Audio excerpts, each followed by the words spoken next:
Warren Storm Team Chief Meteorologist Mac Bitt is in the building now with the latest. Thank you very much. Good evening, everyone. The storm is making its move finally. You can see it right about here. There's the center of it. It still hasn't reached hurricane force, which is great.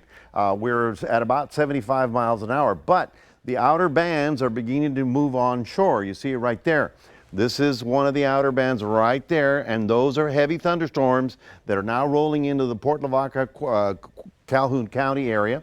This activity will be slowly moving into Victoria County, and this is where we're going to get the significant rainfall. So it begins now, and it's going to get heavier overnight. We'll certainly have more on the path and the track and the timing of Beryl a little bit later on, but right now we'll toss it back to Karina. Mac, thank you. Several shelters opening their doors tonight in the Crossroads area. 25 News Now reporter Ray Robinson went to Bloomington Elementary Dome, where organizers are helping the public. As Tropical Storm Beryl continues to make its way along the Texas coast, the American Red Cross in Bloomington, Texas is here to serve. Located just a few miles outside of Victoria, Bloomington Elementary School is hosting the Red Cross.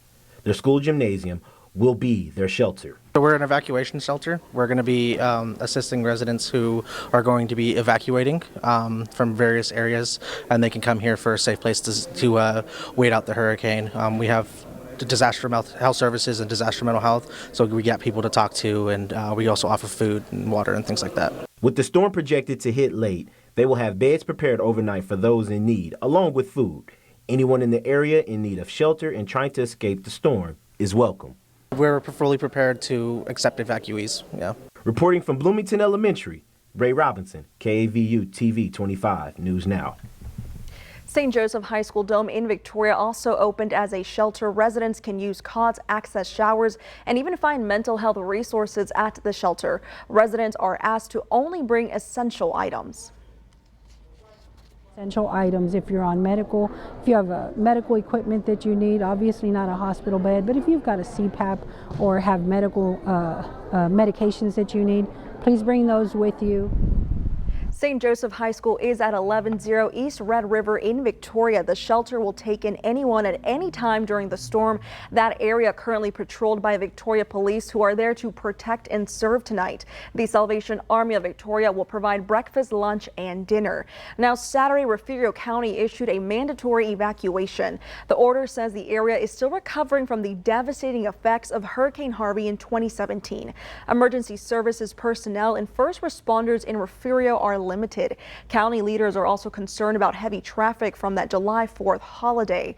And homes and businesses along the Texas Gulf Coast are getting ready for the tropical storm. As of this morning, the storm is bringing in 65-mile-an-hour winds. The center of Beryl is expected to strengthen before making landfall sometime after midnight early Monday morning. A volunteer evacuation order is in place in some Gulf Coast areas, including Calhoun County. Just drive around Port Lavaca and you'll find boarded up house after boarded up house. We've helped at 3 or 4 different houses, and right now we're fixing to start working on ours. People just like Saul Gulchshout putting other Texans before themselves, offering to board up neighbors as Beryl's winds and rain start to pick up. Yeah, her husband's out of town, and so we helped her board up. He's not alone. We met John Daniel and Mike Dunlap at Port Lavaca's only hardware store open on Sunday. Just trying to board up. They're here for a neighbor. It was extra duty for someone else. You know, there's lots of single moms, single people, that need help. Can't even afford to leave. The small town community spirit and generosity goes a long way here, but only as long as the supplies last. You got some wood, but this isn't for sale, huh? No, sir. It's already been spoken for. We just had some people didn't have trailers, had to go back home, pick them up.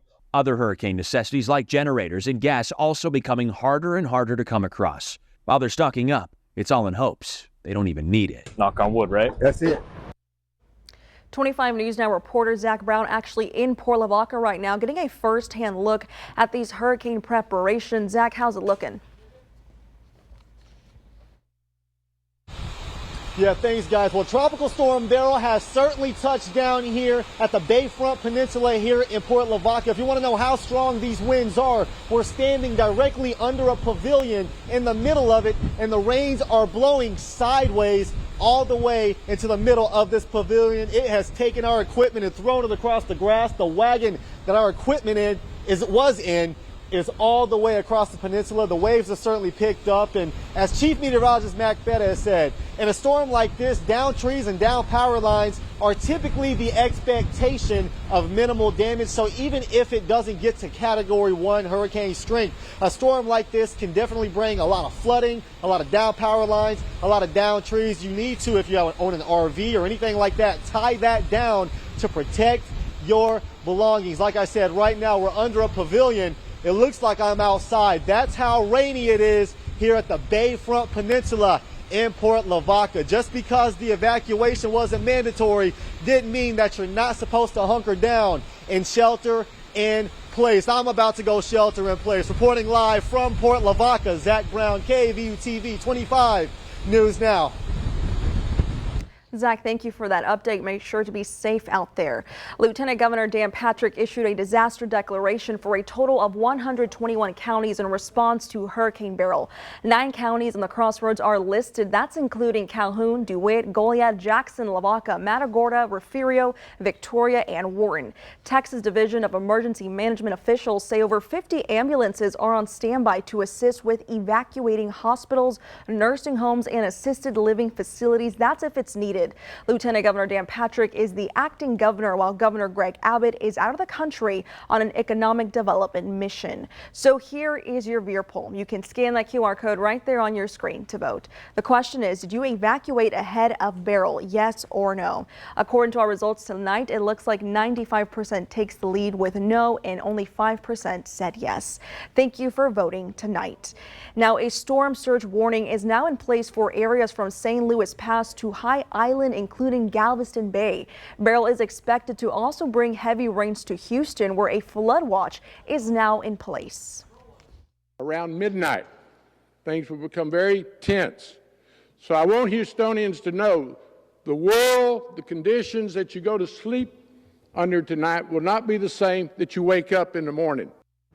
Beryl killed at least 7 people in the Windward Islands before skirting south of Jamaica, shutting down communications, stranding tourists, and delivering storm surge and flooding rain to the island. Now, Beryl is the first named hurricane of the season, as the experts anticipate a busy year for hurricanes. People along Texas's southern and central coasts are bracing for Tropical Storm Beryl. We've got the generator, we've got water, we've got a gas grill, we've got a charcoal grill. Many boarding up homes and businesses ahead of the storm. We have boarded up the windows, as you can see, and the guys have done a good job with that front and back. We have sandbags. I have picked everything up and at least 3 feet off the floor just in case we do flood. Beryl is expected to impact Texas late Sunday to early Monday morning, bringing damaging winds, life-threatening storm surge, and dangerous flooding. It will be a deadly storm for people who are directly in that path. Voluntary evacuation orders are already underway, and several counties are under tropical storm warnings. The National Hurricane Center predicting Beryl will strengthen to a Category 1 hurricane, making it the first of the 2024 Atlantic hurricane season to make landfall in the U.S. It's sitting in these waters that are more typical of late August and early September. So they're incredibly warm, which is what will let Beryl kind of organize better. Earlier this week, Beryl became the earliest Category 5 hurricane in the Atlantic on record. The storm has already caused catastrophic damage across the Caribbean, particularly in Jamaica and Grenada. Back in May, NOAA and the National Weather Service predicted this hurricane season to be a busy one. This season is looking to be an extraordinary one. I'm Jen Sullivan reporting. NOAA and the National Weather Service predicted a range of 17 to 25 total named storms in the Atlantic this season, which runs through November 30th. Now, if you have not signed up to receive emergency notifications with code RED, please do so right now to stay informed with the city's latest updates on Hurricane Beryl. To sign up to receive these emergency notifications, text Alert Victoria to 99411. Again, that's text Alert Victoria to 99411. And we are covering other news tonight. At 8 p.m. tonight, a Victoria police officer attempted to pull over a driver in a gray Dodge Charger who ran a red light. Police say the driver took off and a pursuit started. The driver eventually crashed into the home of the 1900 block of Loma Vista. No one was at the home at the time, and that driver then resisted on foot and was taken into custody and transported to an area hospital with minor injuries. He faces a number of charges tonight. He is identified as 54-year-old William Johnson. You can see the home has some major damage. Now remember to subscribe to our YouTube channel, Crossroads Today. Hit the like button and click that notification bell. For now, stay with us. In Missouri, lawmakers form a special committee on illegal immigrant crimes. Coming up, leaders aim to uncover the extent of these reported crimes.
Lake Conroe, July 4th, and 2 men now arrested for operating a boat while intoxicated in connection with her drowning.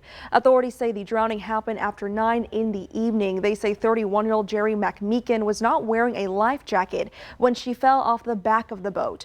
3 people jumped in the water to try to save her but were unsuccessful. Her brother-in-law and another man were arrested and charged with boating while intoxicated.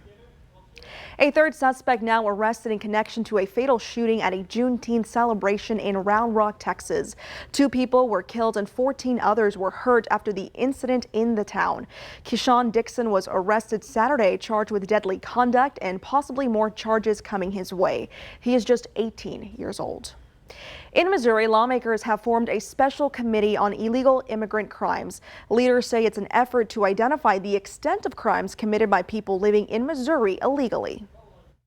The message needs to be, if you're not here in the state of Missouri legally, you're going to be detained and you're going to be deported if you're committing crimes. Missouri House Speaker Dean Plocher says he has been plagued with questions about what Missouri is doing about illegal immigration. Committee Chair Lane Roberts says this committee will now work to identify the extent of crimes by people in Missouri illegally and determine solutions. This is first and foremost about crime.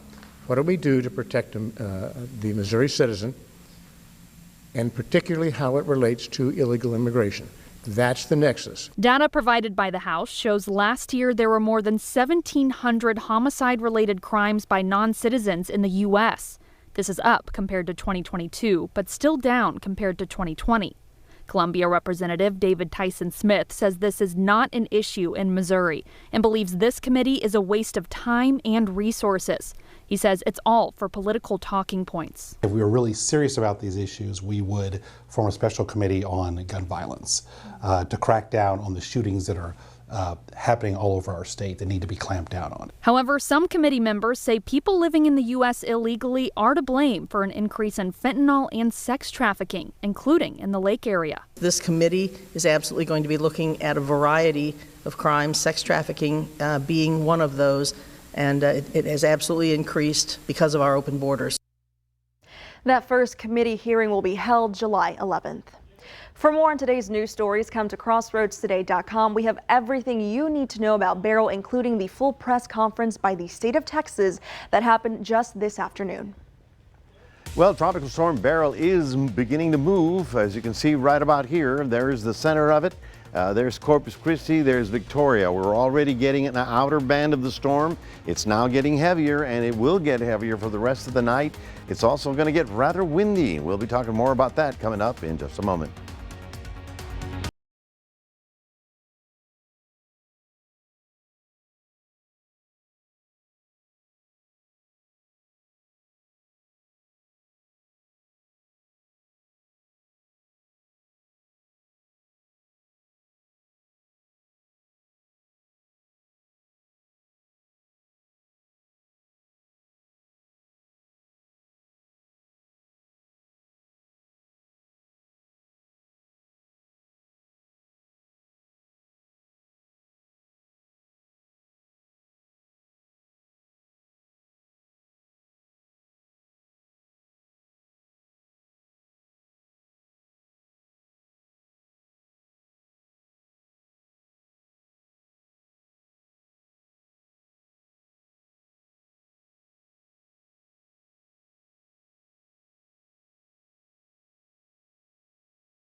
Well, after a day of waiting, Tropical Storm Beryl is making its move finally. The center is right about here, but you can see how the outer bands are beginning to affect the coastal area and including the crossroads. In fact, right now we do have heavy thunder showers in the Port Lavaca area. You see right about there, and that line is just about to roll into Victoria City. So yes, it's going to be, our weather is going to be going downhill for the next 6 hours as the storm continues to move on shore. It will still be moving east of our area.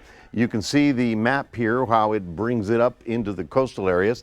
It's still at 70 miles an hour, has not increased to hurricane force, but you know, that's fine. We were looking at it move at about 10 miles an hour, so it's really kind of creeping along. The central, the Golden Crescent really continues under the hurricane warning, as you see right about there. That means the hurricane conditions will be in this area in the next 48, now till 48 hours. And you can see the path of it is going to go just to the east of the city of Victoria. Now by Monday morning, it'll be on shore, By Monday afternoon, it'll be here, and by Monday night, it'll be in East Texas. Two major things have happened to Beryl since we talked about it on Friday. First of all, it didn't come in below Brownsville. It came in right about where we are, number one. Number two, the biggest fear we had on Friday was that it was coming in, bumping into high pressure, falling apart on top of us and giving us the 10, 12 inches of rain. Well, that also has changed because it's going to keep moving along.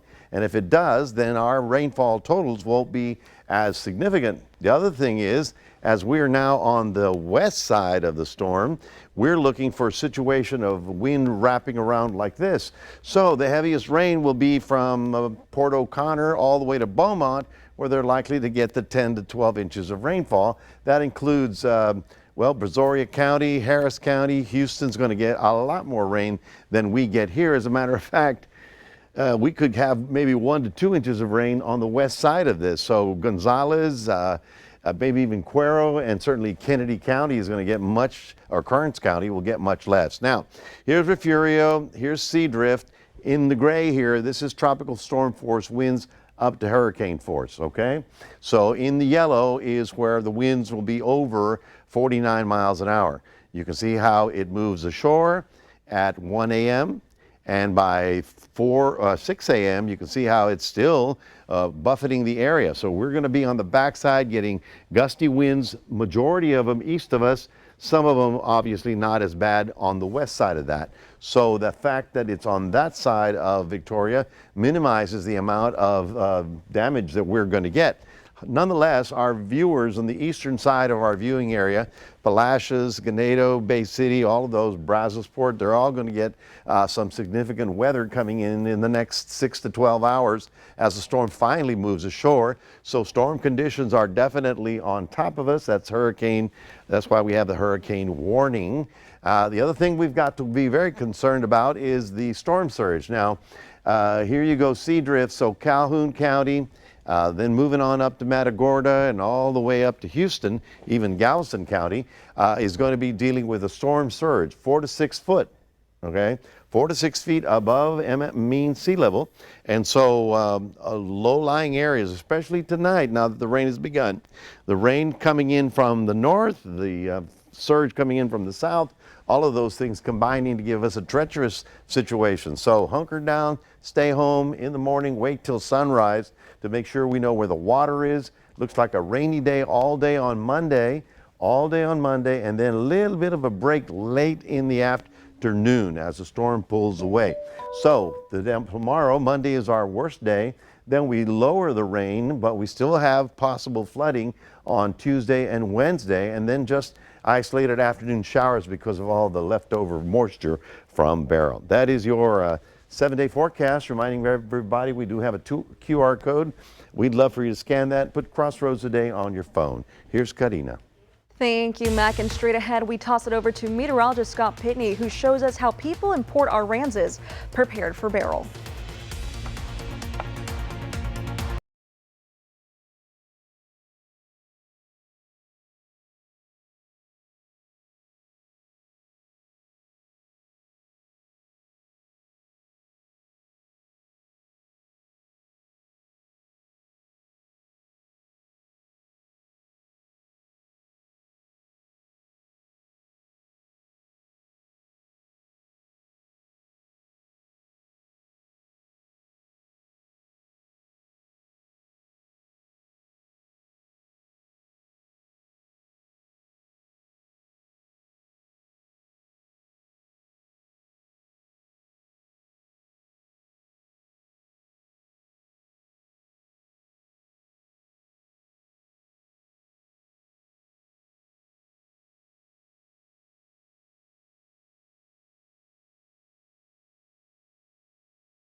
In Port Aransas, here's a look at how people out there prepared for Beryl. I'm in Port Aransas on this Sunday morning, and right behind me is the ferry landing. See the traffic building up already. This area is in a mandatory evacuation zone, and so folks are preparing to leave Port Aransas. I asked some of those folks how they felt about the mandatory evacuation and if they had any concerns with traffic. Yes, sir, we do. We actually live right here at the marina on a sailboat. I'm actually going to leave, and I'm taking 2 of our animals with us. My husband's going to stay because he wants to stay with the boat. Also, his job requires him to stay here. We're tied in. Everything's in off of the dock. Everything's in off the deck, so everything has a flat surface so that the wind can go ahead and just blow across, and we won't have anything flying around. We're going to head to Beeville. I'm sure there's going to be traffic. It's just taking your time and just driving politely and just letting everybody get to where they're going so everybody gets there safely. Yes, that's why we're leaving a little bit earlier than what was planned. I'm not sure. I think we'll be stuck in traffic today. With the 25 News Now First Warn Storm Team, I'm meteorologist Scott Pitney. Thank you, Scott. And stay with us. Coming up, when a hurricane approaches, most take shelter, but actually some headed to the beach. This and one last look at your weather next.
Most take shelter when a hurricane approaches, but others tend to head to the beach. That was the case in Galveston today, where surfers tried to take advantage of the big waves as Tropical Storm Beryl's outer bands came ashore.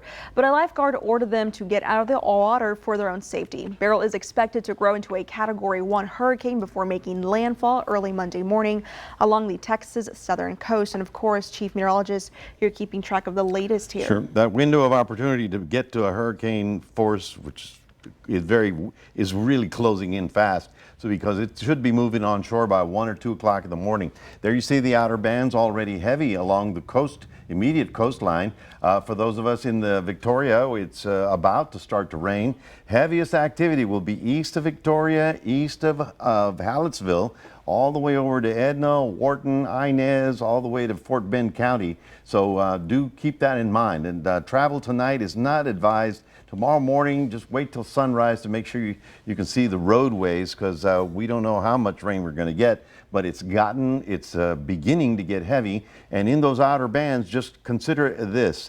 Every one will drop to 2 inches of rain as it moves through, and there's 1, 2, 3 there that I can see. So that's where we're going to get the heaviest rain overnight and into tomorrow morning. The activity, the winds will be peaking overnight as well. And I think that by noon tomorrow, things will start settling down as the storm continues moving northward into northeast Texas. That's right. And don't forget, there is a shelter at St. Joseph. They're accepting people in any time of the day, any time during the storm. They will provide breakfast, food, and anything necessary for you out there. And we're going to be doing live updates every hour, on the hour, at top of the hour. So if you're going to stay up and watch the storm, join us right here. We'll be with you. That's right.